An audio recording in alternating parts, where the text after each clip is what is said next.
Hi, this is David Brandstetter with Service TV and Behind the Panels, and I'm here with Eric Adams, creator of Lackluster World. Eric, there's a question on everyone's mind, and that's what happened to the hat? I'm thinking about giving up the hat. Been wearing it a lot, and I'm big on marketing and branding, and I feel like I either need to be the guy that wears the hat or the guy who doesn't wear the hat. And sometimes it's just a pain in the ass to wear the hat. Oh yeah, especially on a plane. So, if it's hot. Yeah, it's just, and you're afraid of smashing it, and I like the hat. I might just wear it for novelty's sake once in a while, but I think as a whole, I'm going to generally give it up. Remember the good old days when you used to wear the hat? I remember all the good old days. I fear some of them too, because some of them were rough. All right, well, that sweat stain, yeah, into your forehead. Tell us about Lackluster World. Sure. I'll give you the standard pitch. It's Lackluster World is the story of an albino man trying to change his lackluster world through a combination of journalism and vandalism. But more often than not, he's fighting off his fanatically religious brother and sister who are desperately trying to convert him to Christianity. I call it Fight Club and Office Space, hooking up and having a baby in Pleasantville. Doesn't sound very... All right. Doesn't sound very what? Those two don't seem to fit together, but it does, doesn't it? No, I think it works well. I think cool. That's an apt description. Yeah. I just finished the series about 6 months ago with the final issue, which is number 7. Yeah, I like the cover on that. Let's look at that cover. That is something, isn't it? You really painted yourself in a corner, right? That's the idea. Yeah. But the whole series took me over 7 years to complete, so it averaged out to about an issue a year.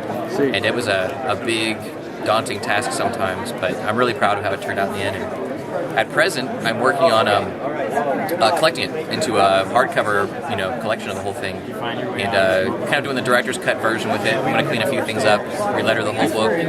I'm going to probably add 20 to 30 pages of scenes just throughout to kind of flesh out a little bit of backstory that I wish I'd fleshed out better earlier in the series. Beyond that, I've got a lot of other new things going on. This is kind of like a low-profile year for me while I'm focusing on production. So next year I can focus on promoting all the new stuff. And, sure. With Lackluster World done, I've got to be doing other things now. So I got to push more than just this name. And do you have any ideas for do creative projects, or is it? Are you getting hired to do things? No, I'm not getting hired to do anything, and to tell you the truth, I'm not really interested in working for others. I like doing my own stories. Yeah. But so I'll continue to self-publish. I will say everything I do moving forward will be webcomics. I'll release everything online first, and then do collections after the fact, assuming that it seems to perform pretty well online. I'm hearing this a lot, so this seems to be the trend moving forward. I wanted to do it for years, but I wanted to stay consistent with my production of Lackluster World. I started with issues. I felt like I should, fulfill that. But the very first thing I'm going to do is a spin-off of Lackluster World called Jesus Land.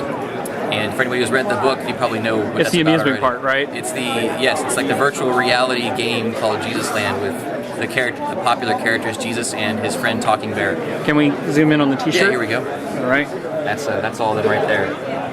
It'll be in color, which will be a new thing because everybody kind of knows me as the grayscale guy. It's sunny. It's way sunny. Yeah. Right. But I'm going to run that. It'll be about 100 pages probably before it's done, and I'm going to try to release that around the same time I release the collection of this. But I have 3 scripts out, the different artists right now, short stories, and that's kind of a new thing for me. I've not really collaborated with many people in the past. So. Do you consider yourself more as a writer or an artist? More a writer. Yeah. It's a hard thing, when you got an idea for something and then it's like, well, I have to draw that idea, Yeah, I actually really like doing the art, and I feel like I'm a pretty competent artist, but I'm just too slow, and I think I'm slower than average. On top of that, I just have a lot of stories I want to get out, and I'll never be able to draw them all myself. It took me 7 years to do this one, right? So I realized that. So was Space 04 the first issue? I think so. I think that was. That was my first Space. Yeah, so, that was the first of my setup, I believe, and that was great because it was my first convention, first really anybody had ever seen the book besides just close friends, of course, and space was awesome because it was, I don't know, I had a really great response from it. I guess I just picked the right show because it was very indie friendly, and it's obviously an independent book. So where do you live right now? Is this Columbus your place, or? No, I live in Cincinnati. It's Okay. the Cincinnati area. Technically, I'm in Kentucky though, so it's Okay. like right over the river.